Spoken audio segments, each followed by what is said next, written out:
The following program is rated S for satire. We are not professionals, nor are we clinically depressed. We do, however, suffer from long bouts of indecision and stagnation. Viewer discretion is advised. Welcome back to this week's episode, the 33rd episode of Take That Depression, the Project CC arc. I'm Kyler. That's Spencer. Good evening. How are you doing this week, Spencer? I'm doing very, very good. Been knocking a bunch of chores off my list and getting stuff done. I got my bike permit renewed today. Nice. Got my You tabs. passed the test? The test. Got my tabs for the bike. Nice. Now I just need to pick up a helmet and we should be in business. Yeah, don't break that one this time. No, absolutely not. My week's going pretty good. Still super busy doing house stuff. We're 2 weeks away from moving, so we got all the paperwork we're doing and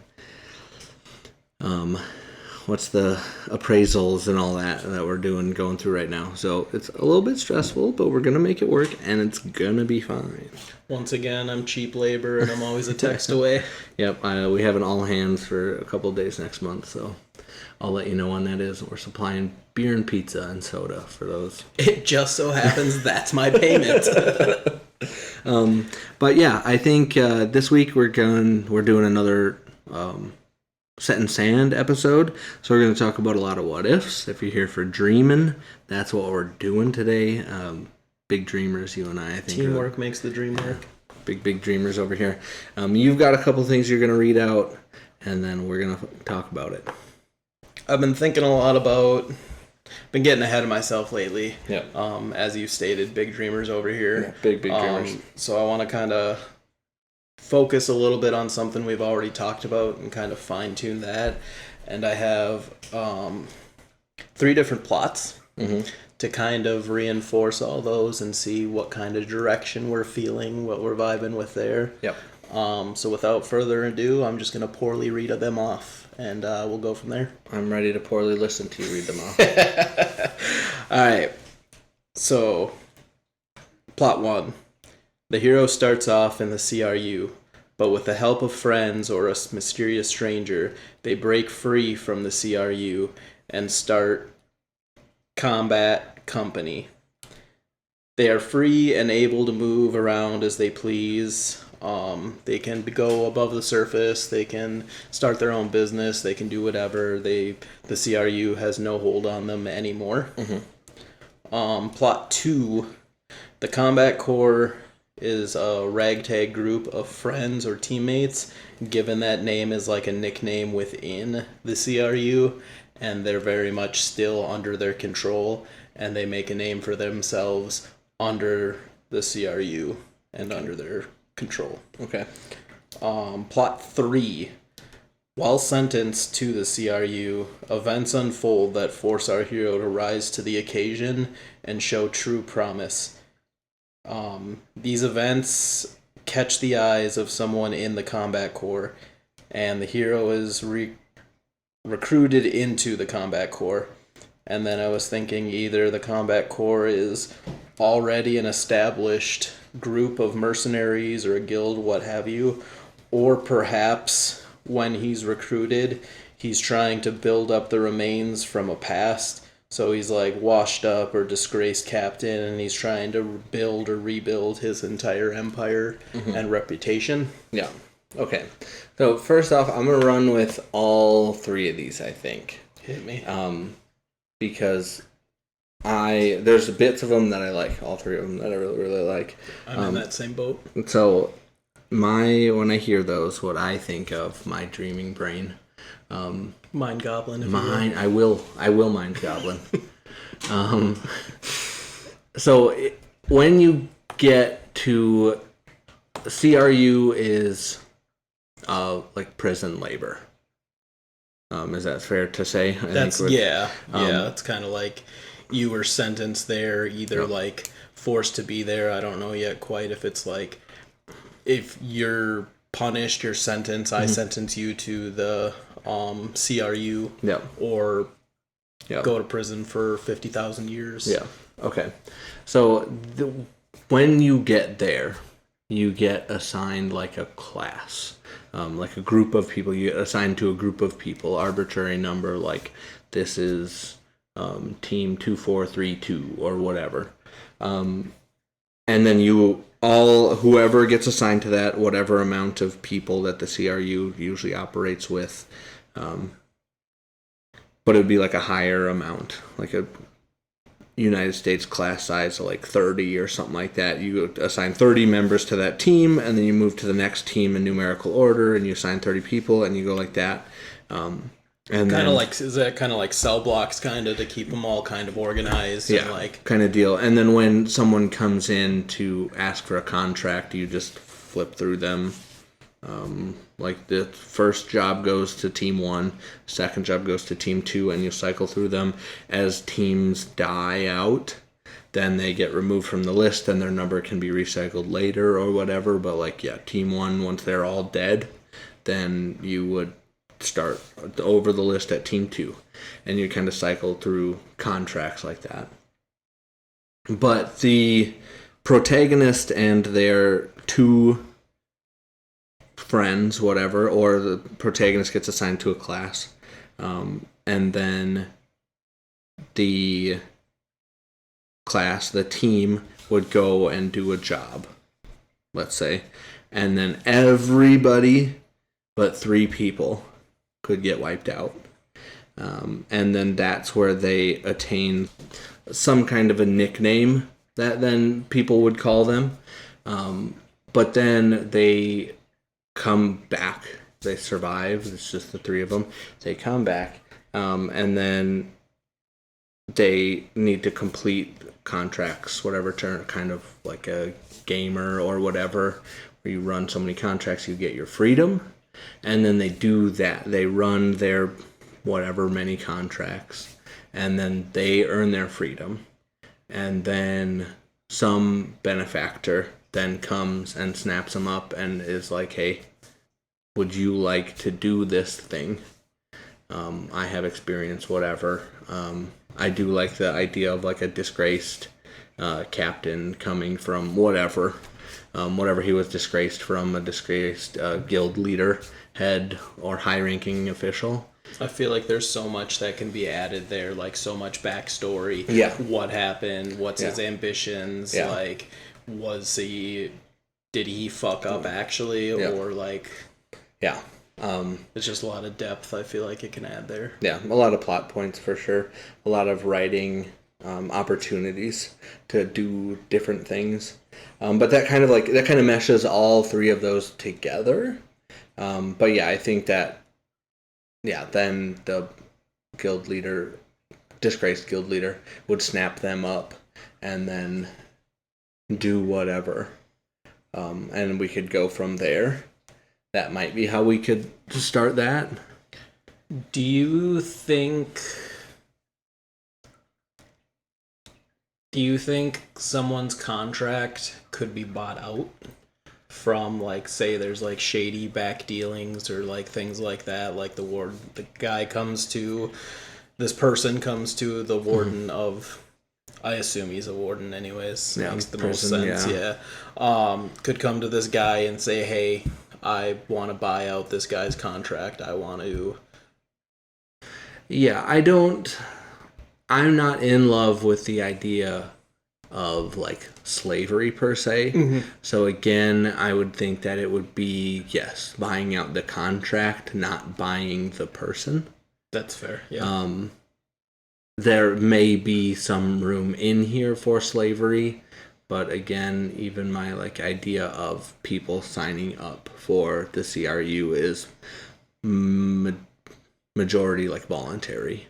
I feel like there's very few people that are forced into CRU work. It's just take your chance in the CRU or spend the rest of your life in prison. Yeah. And that even you and I are dreamers, but if I right now they're you just need to spend the rest of your natural life in a prison cell, or you can go do this really crappy thing that you're probably going to die doing. Yeah. It's all right, well, I'm not going to sit in a cell for the next 30, 40, 50 years, however long I've got left in this mortal coil. I'm going to get myself out of the CRU. Believe it. Believe it. I think that, and that would be some level of economy that we would have to figure out exactly what that looks like. Of if it's like an amount per contract that they have left, if we want to go with that idea where like you are signed up to the CRU, you're assigned your class or your team with X amount of contracts that you have to complete, and then you earn your freedom, somebody can come in and buy those out. Or if there's just a price, you did X crime, so that carries Y price. You can either get out early by completing contracts with the CRU, or someone can buy you out, but the number of contracts you have left doesn't affect that at all. That's definitely something to consider too, is the weight that carries, someone who blasphemy towards God versus someone who stole a loaf of bread versus someone who murdered an entire family. Yeah. I don't know if maybe those kind of just like regular prison where you kind of put them in different categories. You're not going to put a bread thief with a murderer. Yeah. Yeah. And that, again, I think that would fall under and this is, again, a line in the sand episode, so some of this may carry over. Again, we're just kind of talking brainstorming right now. Different crimes carry different contract amounts that you have to complete. So, if you bread thief, you just have to survive one contract and you're out. Or you can serve a year in prison or whatever. And then murder, the highest of the high crimes, is you got to stay here for 5 contracts, and that's again, that's an arbitrary number, but it would be some amount that's it's unheard of that someone would survive that many contracts. X years is equivalent to 1 contract. Yeah, kind of deal. Or just X severity of crime. If it's a violent crime, it's at least X time or Y contracts. Versus if it's a non-violent, possession of marijuana versus battery or something like that. They're just 2 different things, not necessarily for us in our time, but for them, where one is inherently violent and one is non-violent. Not inherently non-violent, but non-violent. Those would carry 2 different, contract requirements. I feel like this is kind of ripping off Naruto a little bit, but do you think there should be, levels of contracts? In Naruto would be an S-ranked mission for top of the top, a D-class mission is fucking helping an old lady cross the street type shit. Yeah, so I think that has to, in the greater world, I think that has to be the case of some hierarchy of missions.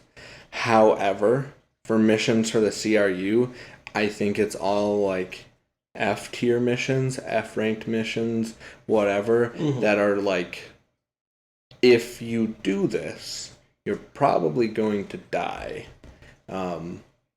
Or if a bodyguard for a thing, so people can use the CRU kind of like the canary in the mine of I can't afford SEAL Team 6. Yeah. So I need to go with it's Alarm Team 6. It's when they start dying, we start running. Yeah. And their drive to survive is if they survive this mission, then they knock a contract off their thing. So they stay and fight while we have time to run away. Because if we're no, they ran away, then that doesn't knock a contract off their thing, whatever. It's, oh, no, they made it out after they allowed us to get it out safely, so that knocks a contract off their thing. So yeah, they're a canary in the mine kind of, you die so we don't have to. I love that, I don't know if you'd call it an analogy, expression, whatever, but that was so cool. When I read about that the miners would bring down canaries, and when they start dying, it's oh shit, there's no carbon monoxide, was it, or something? The lack of oxygen, whatever. So then they're oh, time to get out, boys. Yep. At the end of the day, the NCR is CRU. the New California Republic, which has nothing to do with this series. The CRU is disposable income. You are a prisoner, so if you die down there, whatever. And that's the missions also charge like that. You're the cheapest labor around. Again, if somebody just wants some random bodyguards to whatever, you're the cheapest labor that they can get. And yeah, you're just going to be that. You're going to kind of just be like a meat shield dealio for everybody else. So again, that leads to the, like if you survive 5, 10, whatever number that we kind of set it at, whatever number we kind of math out, with how lethal the missions are. If you survive that many, like, you deserve to go free as a murderer because you did X, Y, Z good things by saving so many people. I like the idea. I'm going to say this idea, and then I'm going to ask you another thing, and I don't know if one should have came before the other. Mm-hmm. I like the idea of when they're not doing contracts, they're just cleaning up body parts. Like, they're just, think of miners, but instead of coal and ore, it's limbs and hands. Just kind of like a civic duty to clean up and... Yeah, that's like the chain gangs you would see on the side of the road, but you're chain ganged in the dungeon. Yeah. Cleaning up the mess, for lack of better term, yeah. Do you think, and I don't know if this is the time and place, but we're just going to wing it and dream big here. Yep. Do you think the CRU...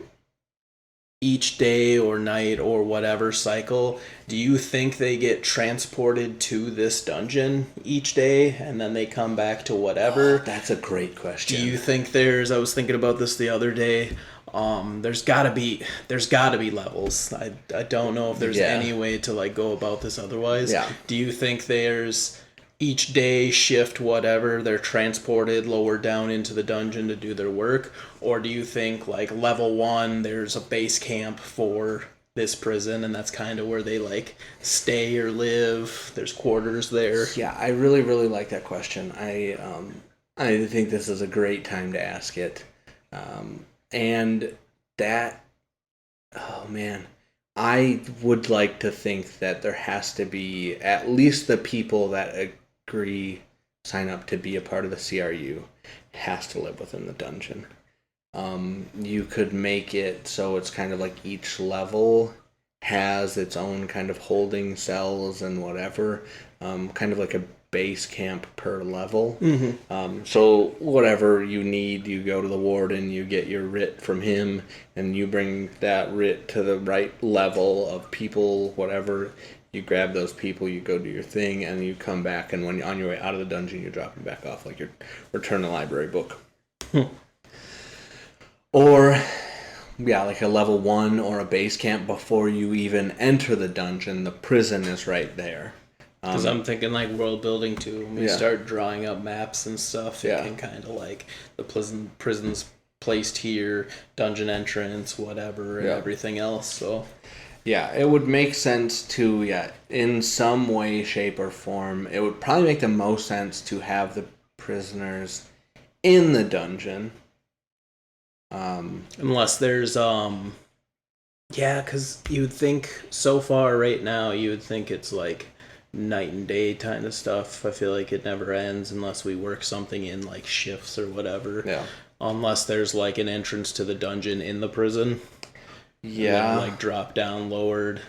Yeah, that would be an interesting concept if the prison is built around the dungeon entrance. Ooh. Because CRU work is just so inherently tied to everything that goes down there. Again, just being a canary, so that everybody just has a team of CRU people with them.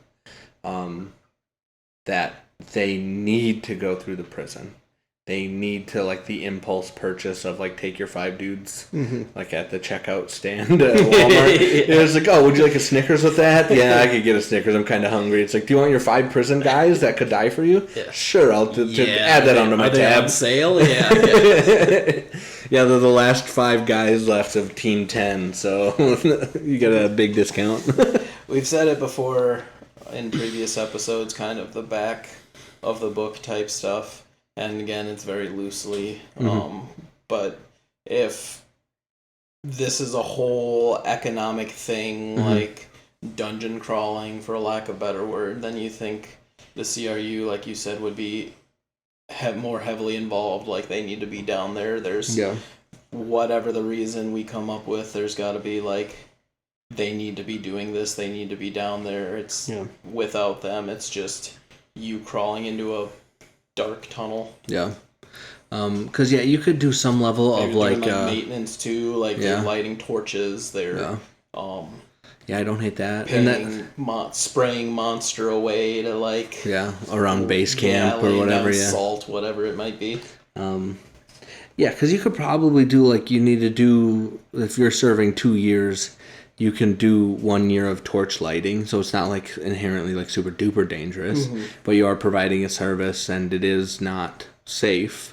So you could do that like to commute your sentence, and there could also be some level of like customs, making maps, but like customs as you're coming out of the dungeon, having to go back through the prison, check all of the stuff that you're bringing up, so you're not bringing contraband or whatever thing up. You have to go back through the prison, so there could be some level of customs that also checks your stuff. I do like that, because I feel like when we talked about it before, it was like illegal to bring, let's call it contraband. Like, you can't just bring artifacts back, money, gold, anything. Like, this is the stuff that the CRU brings back is property of the CRU. It then goes to whatever the government does, whatever the hell they do with it. But that's very much illegal. You can't just be like, oh, I found this golden horn of doom, and then just keep it, and now here's my fucking artifact or whatever. So I like the idea of like a checkpoint, coming back, like searching, all that kind of stuff. And it makes a lot of sense to have that in a prison, so then you don't have to like also pay like a dungeon security guards. It's just the people that are already there doing prison stuff. In this economy? Just also have this extra duty. Which also is a fun, like an additional writing point if like they're sick of it. Like, what does that mean? Do they get sloppy and let contraband through? Do they get harsher and they start taking the gold that people are doing as extra pay? What does that mean? Like, those, you can do so many things with that also. Even maybe another conversation for another day, but even interesting enough to see what warden security would look like. What the like. There's a riot down there or whatever, we can't handle this thing, then the security guards come down, and what do they look like? What role do they play? I think that, and like, I don't know if this is the place for this either, but big dreamers dreaming big over here. I think like the government and prison could be intrinsically tied together. And like very much have each other's fingers in each other's pots, and all the fingers in all the pots. Doing stuff that maybe is more government-y for a prison officer, or more prison-y for a government officer type beat. I like that idea a lot. I think that could shape up real well.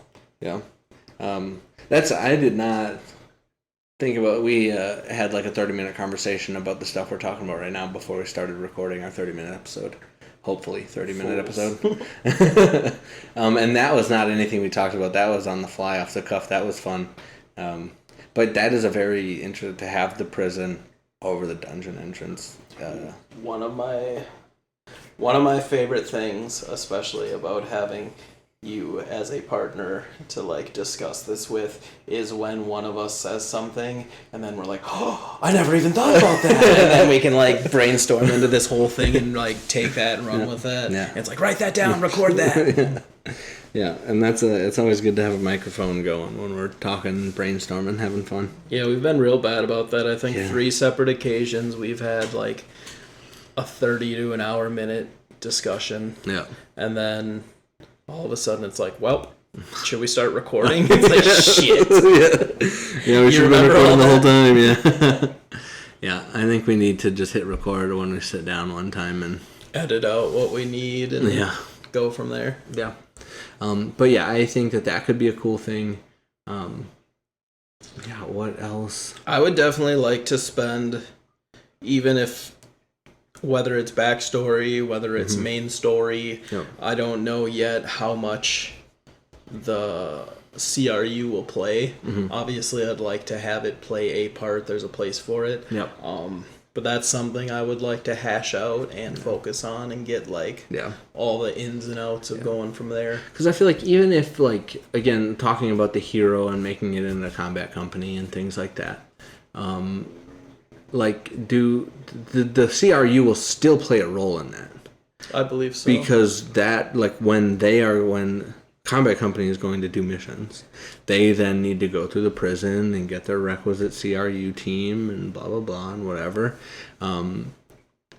So if we're pushing forward with the prison being over the dungeon entrance, then, like, the CRU will be tied to the story forever. At least in this time in the universe. Yeah, I feel like anything we can flesh out with that will only help us down the road. Yeah, exactly. Because, yeah, the hero, when he comes back and needs to do some different contracts with the combat company, then it's still walking through the checkpoints, doing all the things that he knows or they know and they love, all the things that they did while they were a part of the CRU. But now they get to come in and do it from the other side. I asked the question too, and I don't remember how you felt about it. I think you were leaning more towards no than yes, and I'm indifferent. I'm just throwing out ideas. But that led me to the question too of, like, do you need a license to enter the dungeons and stuff? Is it like, because, like, you need a license to go fishing, you need a license to go hunting, you need all, if this is a worldwide thing, can anybody just, like, can Grandma Jane decide one day, I'm going to go hunt for treasure and artifacts and I'm going to be a great explorer, and then just go? Or is that something, whether it's earned through a trial or something you have to buy? Yeah. Do you think there should be some kind of licensing?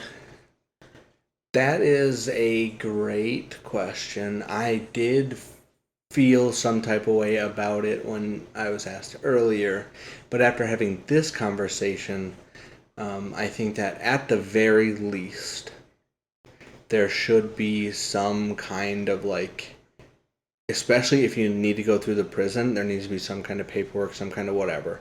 And if somebody has to fill out paperwork, then somebody has to pay money to do it. So then somebody has to pay money to get the paperwork to fill out so that somebody else can file it, blah, blah, blah, whatever. Bureaucracy, baby.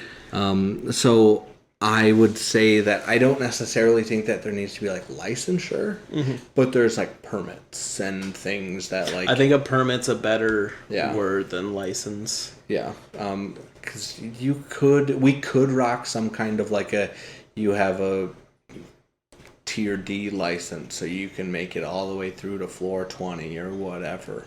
But I think that we would just be overcomplicating it for overcomplicating its sake. Whereas, like, you have a permit to go to, like, the permit you're applying for, or that you have filled out, is for you to go to floor 20 and for you to explore. Go to floor 20, explore floor 20, bring back all the things that you found on floor 20, back to us, we'll check it over, and you'll be on your merry way.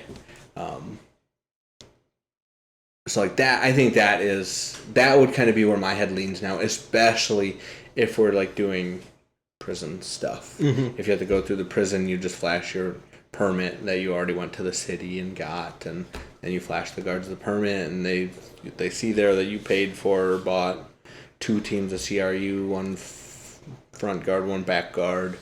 They give you the teams, and you go about your business. I do like permits now that we're setting the prison on top of the dungeon entrance. I do think it's better worded as permit than license. I think that adds to it. Yeah. And then, like, I feel like license also implies that you can just do it, whereas, like, a permit implies that you need a new permit every time you want to do something. You can get denied. Yeah. It can. Yeah. Yeah, whereas, like, if you have a license, this is you show the license and you're okay to do the thing that you're licensed to do. Whereas, like, a permit, like, you could have a permit that's good, you paid for it, whatever, and then a week later, whoever could be like, nope, that one's been canceled for whatever reason. Yeah, I like that. There's so much every time we talk. There's more that like It's like Lost. yeah, more questions that need answering, Yeah. and it's some of my questions definitely aren't here yet for them. Yeah. So I'm gonna have to remember those and write those down. I feel like there's just so much ground floor to be covering right now. I'm excited. I feel like even baby steps are steps. But definitely every question asked, there's at least 5 more questions that need answering. Yeah, I think that we need to take in upcoming episodes, maybe not next episode, but upcoming episodes, I think we need to take like a step back and go to like start of world building type questions. Because again, I think we're eating the middle of the sandwich right now, and that's pretty wild. But like, big dreamers, we have big goals, big ambitions. I like this kind of thing versus what does the physics look like on the planet? Is it the same as Earth? Blah, blah, blah, blah, blah, blah, blah. Like, that's less fun. I want to be talking about this stuff, but I do think we need to take a step back, and I think we need to cover those kinds of things, get those written down, get those set in stone, and then we can move forward with the more fun plot bits, things like that. I feel like that's half the battle too, is getting them written down, getting a separate book binder, whatever, and saying this is the bits, this is the whatever. This is the core to the planet. Like, this is the planet. This is the world that we're building. It's not like, what if this, what if that, what if this? It's all like, this is what is going on. We might even eventually we might even need an episode about how to do that, how to organize, how to instead of talking about like what kind of economics, what kind of planets, how do you keep your characters separate from world building, how do you organize your steps? Let us know, fam. Let us know, chat. Go back to I need your help. Go back to OG TTD days. Like, that would be such a fun to like, oh, I looked up this and here's all my resources on how I found out to. That would be a fun callback to just OG TTD. Some of those, I think, help. I think about like getting organized and stuff, but now it's instead of like organizing your life, it's like organizing a specific thing.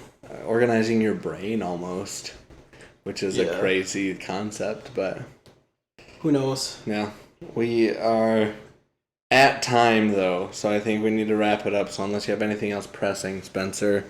Nothing pressing. I think we'll get some notes together and discuss this over the upcoming rotation and see what we can get for set in stones. Yeah, we'll definitely have hopefully a very fun set in stone episode coming up, because I really enjoyed this conversation. I really liked kind of the routes and things we're thinking about here. But yeah, if that's it, I think I'm just going to say thank you guys for listening. As always, we really appreciate you. Reach out to us in any way that you want to, in any way that you can. Take that depressionpod@gmail.com as our email. You can find us on Facebook, whatever. We'd love to hear from you guys. Also, if you feel like it, do all the algorithm-y things. Like us where you can like us. Subscribe. We're on YouTube. You can subscribe to our channel on YouTube. We just upload these. It's easier to find us there, I think, than anywhere else, unless you're a big Spotify person. I know I am. But do all the algorithm-y things to let us know what we're doing is working. But other than that, we love you guys.